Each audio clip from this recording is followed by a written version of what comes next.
사무엘 9장 말씀을 함께 보려고 합니다. 9장 1절부터 4절까지의 말씀 우리 같이 봉독하도록 하겠습니다. 사무엘 하 9장 1절부터 4절까지의 말씀입니다. 우리 한 절씩 교독해서 봉독합니다. 다윗이 이르되 사울의 집에 아직도 남은 사람이 있느냐? 내가 요나단으로 말미암아 그 사람에게 은총을 베풀리라 하니라.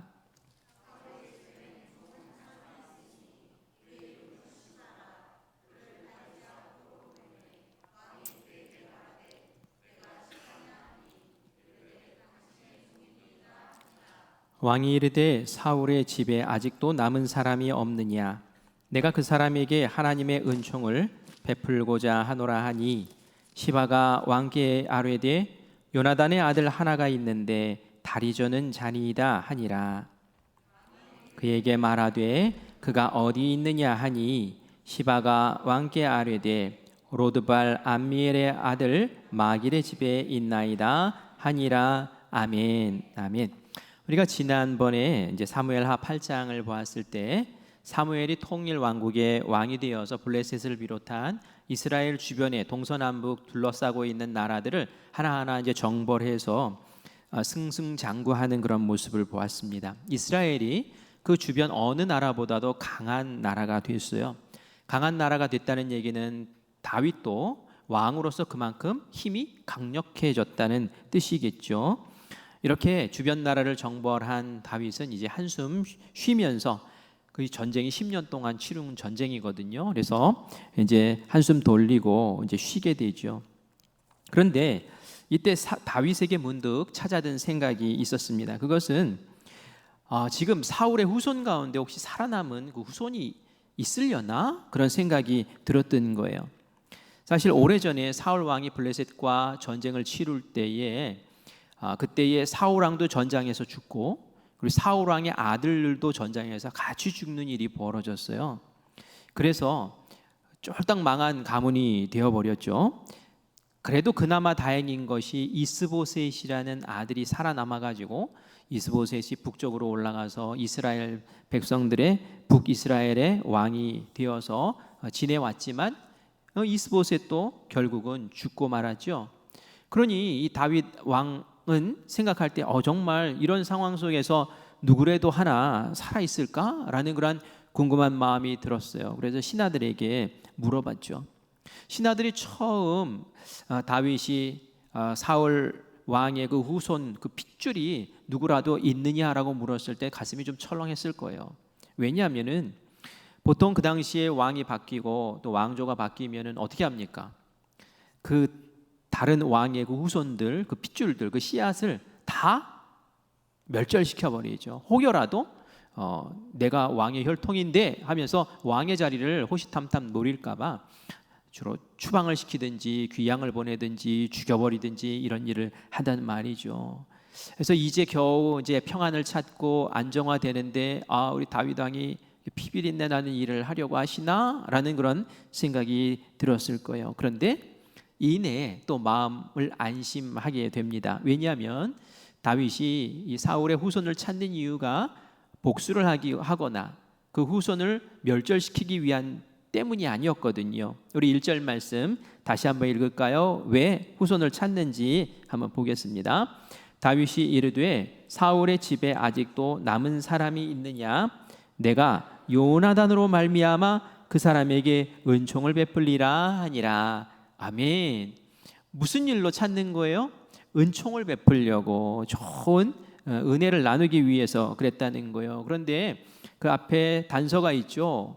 왜 이 사람이, 다윗이 사울의 후손에게 은총을 베풀려고 합니까? 그것은 요나단 때문이라는 거예요. 요나단 때문에. 과거에 요나단이 나에게, 다윗에게 베풀어줬던 은혜가 있었는데 그 은혜를 내가 잊지 않고 내가 그것을 꼭 갖고 싶다라는 그런 마음의 표현인 것이죠. 이런 생각하기가 참 쉽지가 않습니다.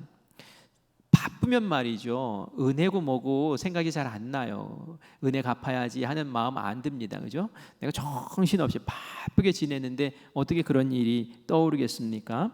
다윗 왕도 10년 동안 정복전쟁 치르면서 전혀 요나단의 후손, 요나단으로 인해서 내가 은혜를 갚아야지라는 생각 전혀 못하다가 이제 정복 전쟁 마치고 자기가 힘이 있고 그러니까 이제 은혜를 갚아야지 되겠는데 하는 생각이 문득 이제 들어왔던 것이죠. 이게 바로 오래전 일이었어요. 18년 전에 은혜 받았던 적이 있었는데 그것을 그렇게 잊고 있었던 것이죠. 그리고 또 나에게 힘이 있을 때도 은혜를 잊기가 쉽습니다. 내가 힘 있을 때, 힘 있으면 힘을 자랑하고 싶어 하지 내가 은혜를 갚아야지라는 생각이 잘 들지 않습니다. 그런데 다윗은 참 특별했어요. 다윗은 평안해지고 뭔가 안정화 딱 되면은 자기에게 힘이 있을 때에도 항상 은혜 갚을 일을 생각했어요. 이전에도 어땠습니까? 딱 왕이 되고 나서 제일 먼저 했던 일이 뭐예요? 하나님의 언약궤를 생각했어요.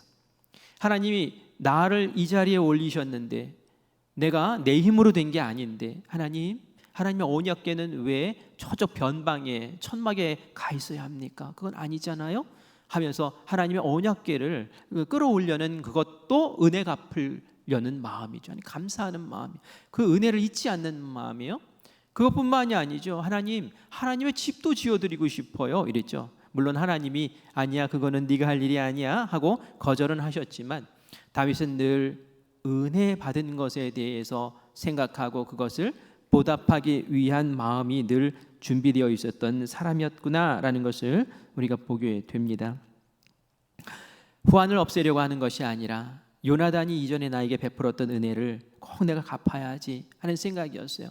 다윗은 사울과는 거의 원수 같은 지간이었죠. 하지만 요나단과는 굉장히 친한 절친 사이였죠.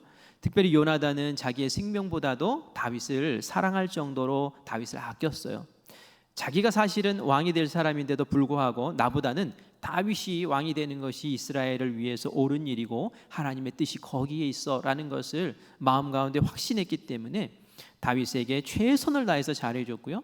다윗이 위기에 처해 있을 때도 그 생명 구하기 위해서 자신이 위태로울 수도 있는데도 불구하고 다윗을 잘 섬겨줬던 사람이 바로 이 요나단이죠. 그리고 정말 결정적인 위기에서 이 다윗에게 사울 왕이 정말 너를 죽이려고 하는 것 같아라는 그런 정보를 주면서 헤어질 때에 그때에 다윗과 언약을 맺은 것이 있었어요. 사무엘상 20장 14절부터 15절 말씀인데요. 어떤 언약을 맺었는지 한번 같이 읽어보겠습니다. 너는 내가 사는 날 동안에 여호와의 인자하심을 내게 베풀어서 나를 죽지 않게 할 뿐 아니라 여호와께서 너 다윗의 대적들을 지면에서 다 끊어버리신 때에도 너는 내 인자함을 내 집에서 영원히 끊어버리지 말라 하고. 아멘. 무슨 뜻이에요? 네가 장차 앞으로 왕이 될 거야. 나는 알아. 나는 너에게 정적이 되고 싶지 않아. 나와 내 집을 꼭 지켜줬으면 좋겠어. 네가 왕이 되었을지라도 내 후손들을 잘 지켜줘. 영원히 끊이지 않도록 돌봐줬으면 좋겠어 라고 그렇게 요나단이 부탁을 하죠. 이때 다윗의 생명을 구해주면서 그렇게 부탁을 한 거예요. 이때 다윗도 그럼 그 말이라고 하니 하면서 이 요나단과 약속을 맺었죠. 이 다윗이 그 약속을 지금 생각하고 있는 거예요. 와, 내가 그때 약속을 했는데 벌써 18년이나 지났는데 내가 그 약속을 내가 지키려고 이게 애쓴 적이 아직 없구나. 그런데 내가 지금 평안할 때에 이제 그 했던 약속이 떠오르네. 나에게 은혜 베풀었던 요나단이 떠오르네. 요나단의 후손이 누가 있을까? 사울의 그 왕가의 핏줄 가운데 살아있는 사람이 누가 있을까?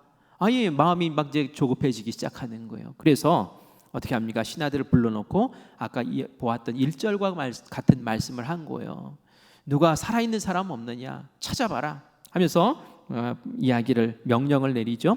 신하들이 전국의 사람들을 쫙 보내가지고 사울의 후손 핏줄 찾기에 막 나서는 거예요. 그런데 의외로 그 핏줄 찾는 정보를 가지고 있는 사람이 가까이 있었어요. 예루살렘에 시바라는 사람이 있었어요. 발음을 잘 알아야 될 것 같아요. 시바라는 사람이 있었어요.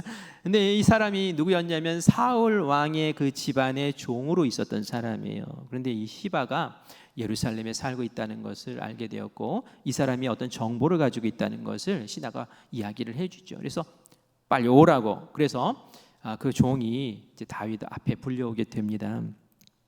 이 시바라는 사람은 수완이 좋았던 사람 같아요. 이제 나중에도 우리가 보면 알겠지만, 이 그냥 종이 아닌 것 같아요. 좀 부자였던 것 같아요.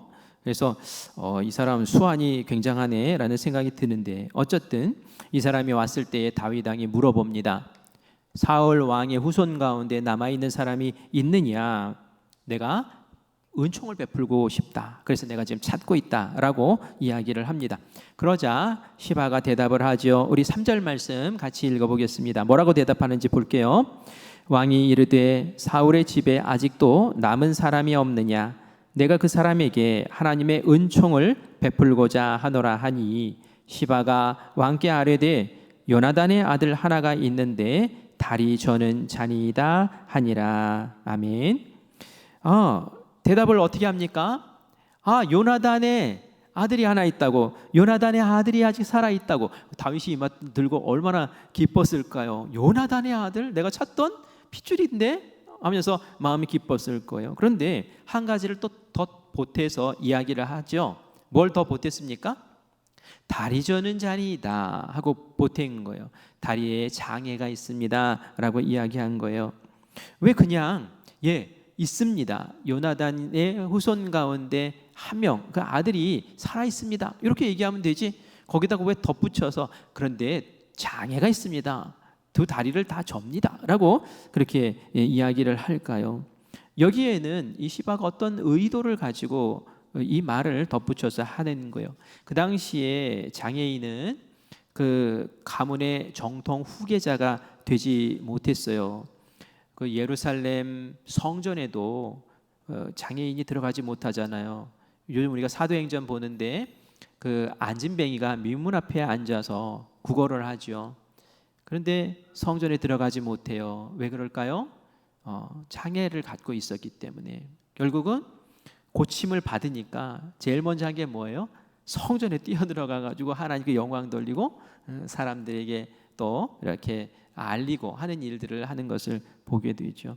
왜 그랬냐면 장애를 가지고 있으면 이건 하나님이 저주해서 벌 받은 거야라고 생각을 했기 때문에 그렇죠.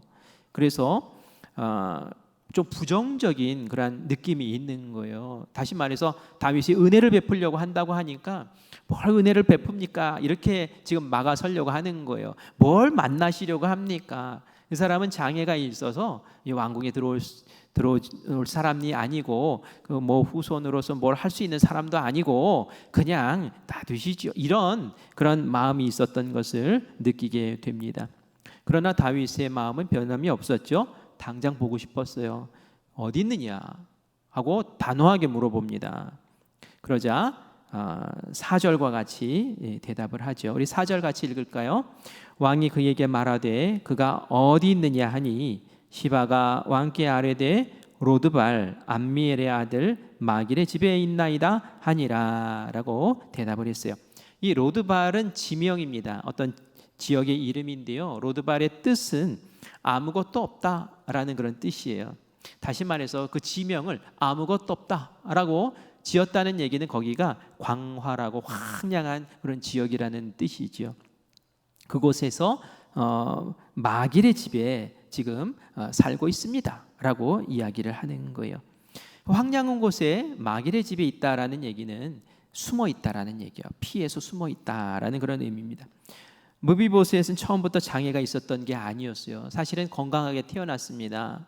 그런데 5살 될 때에 사건이 하나 터졌어요. 무슨 사건이에요? 아까도 말씀드린 것처럼 사울 왕과, 그러니까 할아버지죠. 할아버지와 또 요나단 그리고 다른 형제가 같이 전쟁터에서 죽어버린 거예요. 길보아 산에서 죽어버렸어요. 그 소식이 성에 알려진 거예요. 그러니까 난리가 난 거예요. 할아버지 왕도 죽었죠. 그 아들들도 다 죽었죠. 그러면 이제 블레셋이 어디로 쳐들어오겠어요? 이 성으로 쳐들어올 거 아닙니까? 큰일 났다. 빨리 서둘러서 도망가자 하면서 막 서둘러서 도망가려고 하다가 보니까 유모가 이 무비보셋을 들쳐 안았는데 너무 급하게 하다 보니까 얘를 뚝 떨어뜨려 버린 거예요. 어디가 부딪혀가지고 그런 일이 벌어졌는지는 모르겠습니다. 두 다리를. 그래서 그때에 절개되는 그러한 사고가 벌어졌던 것이죠. 그 이후부터 계속 이 무비보셋은 그런 모습으로 자라나야 했던 거예요. 왕궁에서 떠나서 다른 곳에 숨어들었죠. 물론 그 삼촌이 이스보셋이 그 이스라엘의 북이스라엘의 왕이 되었을 때에 그곳에 가서 같이 기대고 살았겠죠. 하지만 늘 눈치가 보였을 거예요. 왜냐하면 이스보셋이 저 요나단의 아들인데 하면서 계속 눈칫밥을 주고 계속 경계하고 혹시나 기어오를까 하면서 이렇게 눈치 주고 했던 것이 있지 않겠습니까? 그런데 이제 삼촌까지 죽어버렸어요. 그리고는 다윗이 딱 통일 왕국의 왕이 됐어요. 이 무비보셋은 사울 왕과 다윗 사이에 안 좋은 악연이 있었다는 거 알 거예요. 그렇죠? 북이스라엘과 또 이렇게 다윗이 다스리는 남이스라엘 간에 그 갈등이 있었다는 것도 알고 있었을 거예요. 안단 말이에요. 그런데 모르는 게 있었어요. 뭘 몰랐을까요? 자기의 아버지 요나단과 다윗이 특별한 관계였다라는 것은 모르고 있었을 거예요. 왜냐하면은 이 무비보셋이 태어나기 전에 다윗과 요나단 은밀하게 둘 사이에 약속한 거잖아요. 이거 누가 알겠어요? 무비보셋은 전혀 다윗이 요나단과 그런 좋은 관계였고 그런 언약까지 맺은 관계였다는 건 전혀 모르는 사이였었죠. 눈치 보면서 나는 죽었다라는 마음으로 이제 사람들이 무비보셋을 찾아오자 이제 나는 죽었구나, 나는 이제 끝났구나 하는 마음으로 다윗 왕 앞에 찾아갑니다. 얼굴도 제대로 못 들고 땅바닥에 얼굴을 내려박고 그리고 나서 절름절름거리면서 왔었겠죠. 그리고 받고 그냥 쩔쩔매면서 이렇게 조아리고 있었어요. 그런데 말이죠, 자기의 이름을 부르는 따뜻한 목소리가 들리는 거예요. 어떻게 불렀을까요? 따뜻하게 불러야 되는데 무비보셋이요 하고 불렀어요. 우리 한번 7절 말씀 같이 볼까요?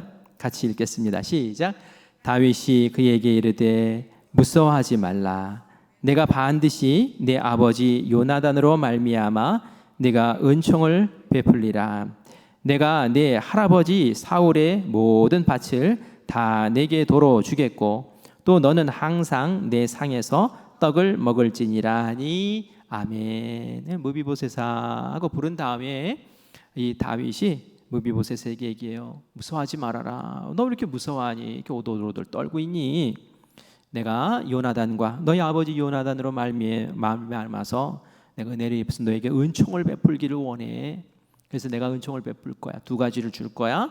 첫 번째는 너희 할아버지 사울 왕이 가지고 있었던 왕이었을 때 차지했던 그 땅, 그 재산 다 너에게 다시 돌려줄 거야.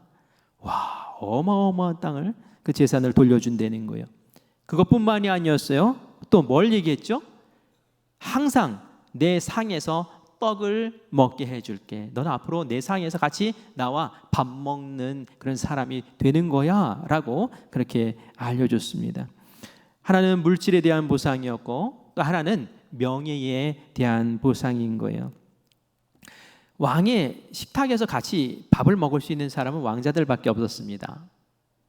왕의 가족밖에 같이 먹을 수 없는 거예요. VIP 손님이 외국에서 오면은 특별히 식사 자리를 마련했겠죠. 하지만 평상시에는 늘 친척 가족들하고만 그렇게 식사를 한단 말이에요. 그 자리에 무비보셋을 초청하고 나랑 날마다 그렇게 식사를 할 것이다라고 이야기한 것은 너를 나의 왕자처럼 내 아들처럼 생각하겠다라는 겁니다. 그러니 이 명예의 회복, 어마어마한 회복이 아닐 수 없는 거죠. 아마 신하들에게 어떻게 보상을 해주면 좋을까? 내가 요나단에게 은혜를 입었는데 요나단의 아들에게 어떻게 내가 보상을 해주면 좋을까라고 물어봤으면 이런 보상을 꿈에도 생각을 못했을 거예요. 그죠? 그냥 그 달마다 필요한 양식을 공급해 주시고 뭐 그 식솔들이 있다면 그 식솔들 먹을 수 있는 양식도 좀 주시고 그리고 밭대기 하나 띄어서 서로 이렇게 굶어 죽지 않게 살 수 있도록 해 주시면 좋지 않겠습니까? 요 정도 생각했을 거예요. 그러나 다윗의 배포는 달랐죠. 그 사울 왕이 가지고 있었던 그 땅 전부를 다 갖다 주고, 그리고 너는 나와 함께 밥 먹는 그 자리에 앉게 된다라는 것이에요. 이게 얼마나 특별한 일입니까?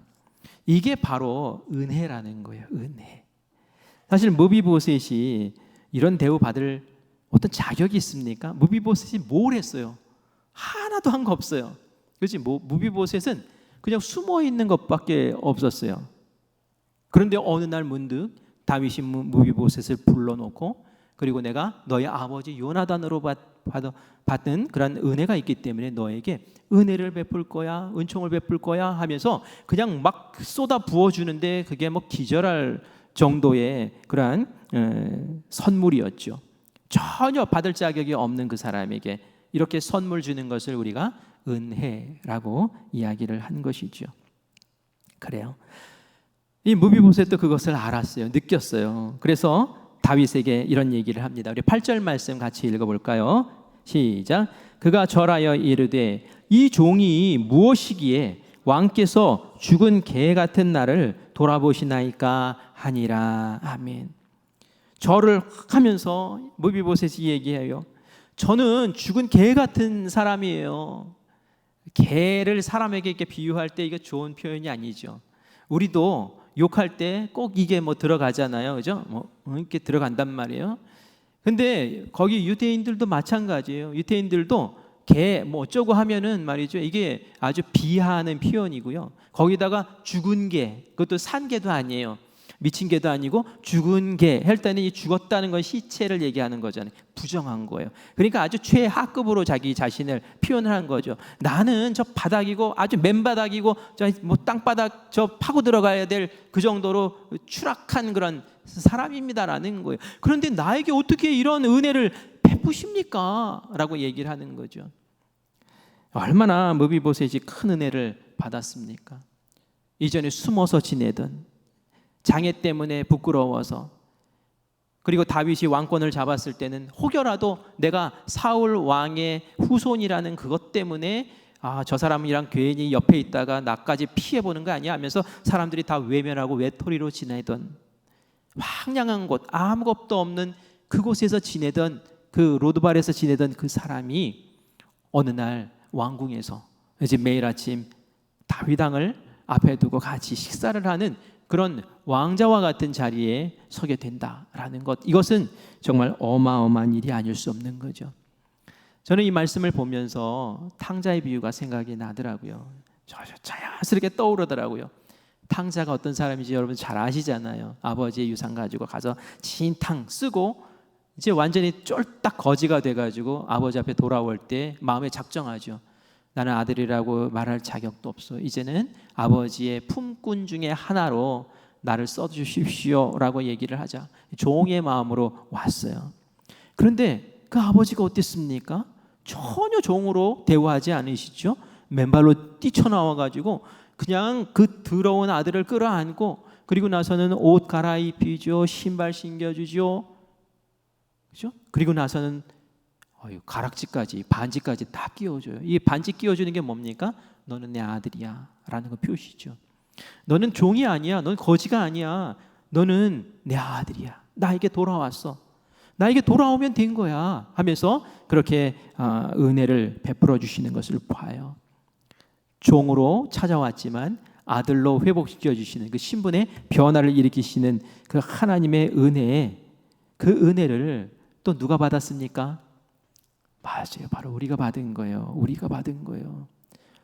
우리가 뭘 잘해가지고 하나님이 우리를 하나님의 자녀로 삼으셨어요. 무비보셋이 뭘 잘한 게 있어가지고 다윗 왕이 그렇게 왕의 식탁에 같이 앉게 했습니까?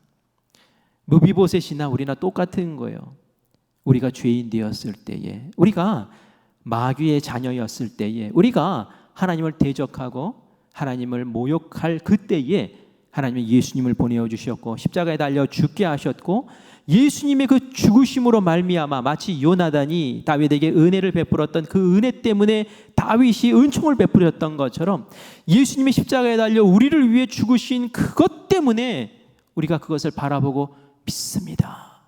그 한마디 고백한 것을 통해서 하나님은 우리에게 우리가 상상할 수 없는 어마어마한 복을 내려주신 줄 믿습니다.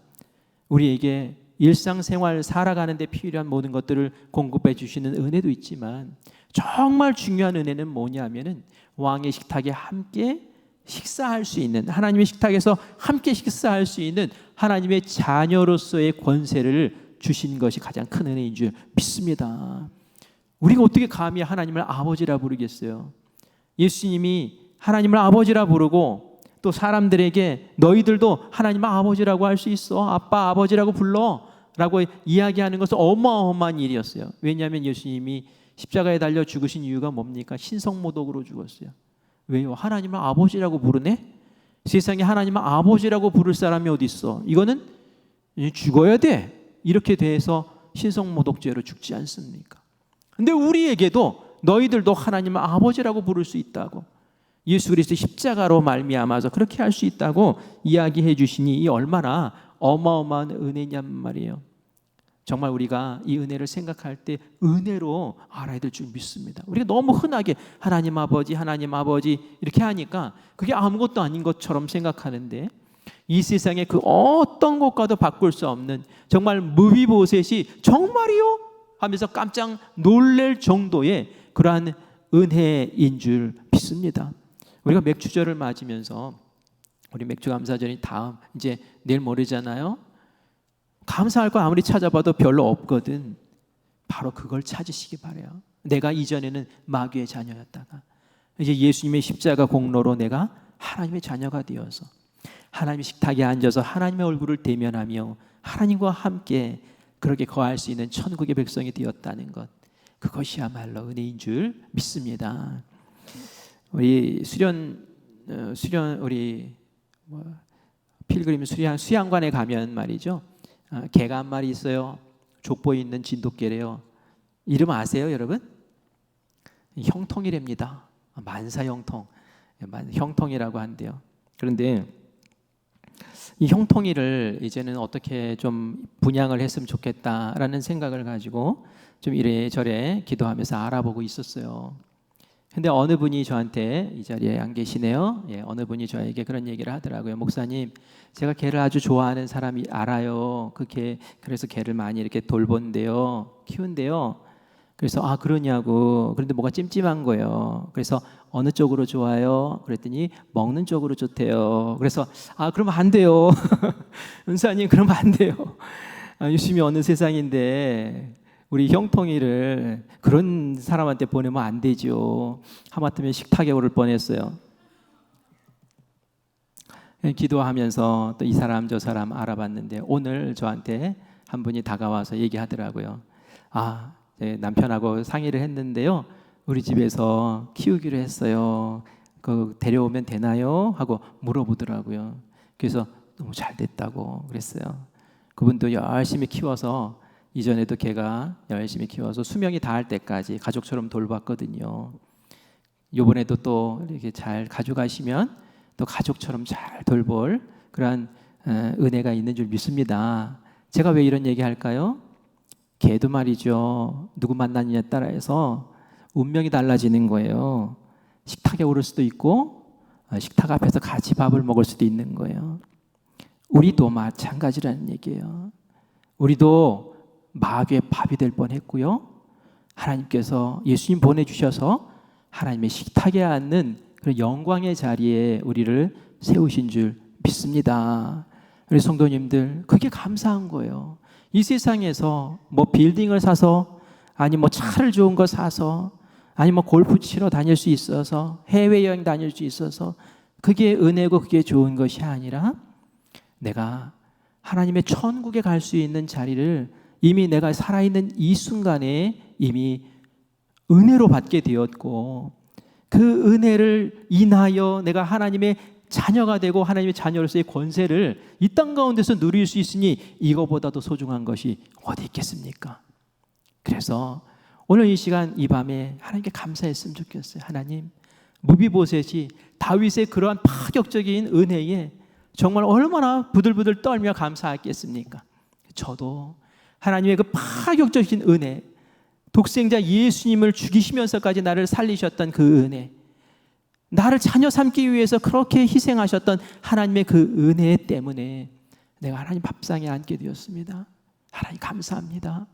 그 은혜가 저에게 최고의 감사입니다 라고 고백하며 주님 앞에 나아가는 우리 모두가 되기를 간절히 원합니다. 그리고 시바에게 이야기합니다. 너는 이전에 사울 왕의 종이었잖아. 그래, 너와 네 아들들은, 그리고 종들은, 너의 종들은, 이 시바에게는 종이 있었어요. 종이 20명이나 있었어요. 이 종이 아니에요, 그죠? 도대체 어떻게 머리를 굴렸길래, 제가 생각할 때는 사울 왕의 재산을 쓱 착복한 것 같아요. 자식이 15명이에요. 아들만 15명. 딸은 또 얼마나 있겠습니까? 부인은 또 몇 명이겠어요? 그 당시에 부인 얻으려면 지참금을 많이 지불을 해야 됐단 말이에요. 웬만한 부자면 할 수 없는 일이에요. 시바에게 얘기합니다. 너 이제 무비보셋의 종이 되어서 하루 사이에 그냥 종이 돼버린 거예요. 종이 또 되어서 내가 맡긴 그 사울 왕의 그 땅을 네가 경작하면서 그 가족을 섬겨라라고 명령을 내리는 것을 보게 됩니다. 우리가 이 말씀을 보면서 다윗에게 배워야 될 것이 있죠. 힘이 있을 때 은혜를 생각하는 거예요. 내가 평안할 때에 나를 이렇게 평안케 인도해 주신 그 하나님, 또는 내 주변에 나에게 은혜를 베풀어 줬던 사람들을 생각할 줄 알아야 될 줄 믿습니다. 나 좀 알아주세요, 나 잘났어요, 이게 아니라 힘 있을 때 그렇게 하는 게 아니에요. 힘 있을 때는 내가 은밀하게 돕고 은밀하게 지원하고 은밀하게 은혜를 갚을 수 있는 그것을 찾고 그것을 나눌 때에 그 사람이 정말 진정한 다윗과 같은 사람이 되는 줄 믿습니다. 저는 다윗을 보면서 이 부분도 참 중요한 부분이다라는 생각이 들어요. 다윗이 만약에 사울 왕만 바라보고 있었으면 은혜를 못 베풀었을 거예요. 그렇죠? 속에서 분만 끓어오를 거예요. 그렇죠? 그런데 다윗이 누구를 봤어요? 요나단을 봤어요. 요나단을 보니까 은혜 베풀 수 있는 거예요. 우리가 삶을 살아가면서 안 좋은 것 보면은 감사가 다 사라져요. 그렇죠? 그 상황 속에서도 좋은 것을 바라봐야 돼요. 긍정적인 것을 바라보고 그것을 쳐다보면서 감사를 생각하고 은혜를 생각하면 말이죠. 우리도 다윗처럼 그렇게 할 수 있을 줄 믿습니다. 그리고 한 가지 더 기억합시다. 무비보셋이 어떤 사람이에요? 태어날 때부터 다윗을 만나기 전까지 얼마나 불행합니까? 무비보셋이 사울 왕의 손자로 태어나고 싶어서 태어났겠습니까? 태어나 보니 사울 왕의 손자예요. 그러더니 조금 있다가 그냥 아버지 죽죠. 사울 왕도 다 죽어버려요. 그리고 자기가 장애가 되고 싶어서 장애가 됐습니까? 아니, 그 유모가 막 떨어뜨리니까 자기는 어쩔 수 없이 장애가 된 거예요. 그게 다 당한 거예요. 그리고 시골 구석에서 처박혀가지고 이제는 아무도 나를 알아주지 않는 그 상황 속에서 신음하고 있을 때에 하나님은 그 사람을 지켜보셨고요. 하나님은 다윗을 통해서 은혜 베풀어 주신 줄 믿습니다. 사람들은 외면하고 사람들은 몰라라 하고 사람들은 싫어하지만 기도하는 사람, 하나님 앞에 있는 사람은 하나님께서는 구석에 있어도 그 신음을 들으시고 하나님께서는 하나님의 때가 되었을 때 은밀히 찾아가시고 또 갚아주시고 만져주시는 줄 믿습니다. 오늘 이 자리에 어떤 분은 다윗과 같은 모습으로 나는 평안해 하고 앉아 계시는 분들 계시겠지만 또 어떤 분은 무비보셋과 같은 마음으로 하나님 나 좀 봐주세요. 제가 이렇게 되고 싶어서 이렇게 되고 싶겠습니까? 그런데 제 처지가 이렇게 눈물이 납니다. 이런 분들도 계실 수 있어요. 하나님께 함께 기도합시다. 다윗과 같이 풍요롭고 안정감이 있고 평안한 분들은 내가 은혜를 어디에다 나눌 것인가 라는 것을 생각하며 기뻐하시기 바라고요. 또 무비보셋과 같은 그러한 처절한 마음으로 주님 앞에 나왔다면 하나님을 외면하지 않으세요. 하나님 지켜보셔요. 하나님은 무비보셋을 다윗 앞에 끌어내시고 복권시키시고 명예를 회복시키셨던 것처럼 우리에게 새로운 삶으로 인도하시는 아름다운 긍휼을 베풀어 주실 줄 믿습니다. 오늘 이 밤에 우리 하나님을 생각하면서 함께 기도하면서 주님과 함께 나아가는 우리 모든 성도님들 되시기를 간절히 축원합니다. 아멘.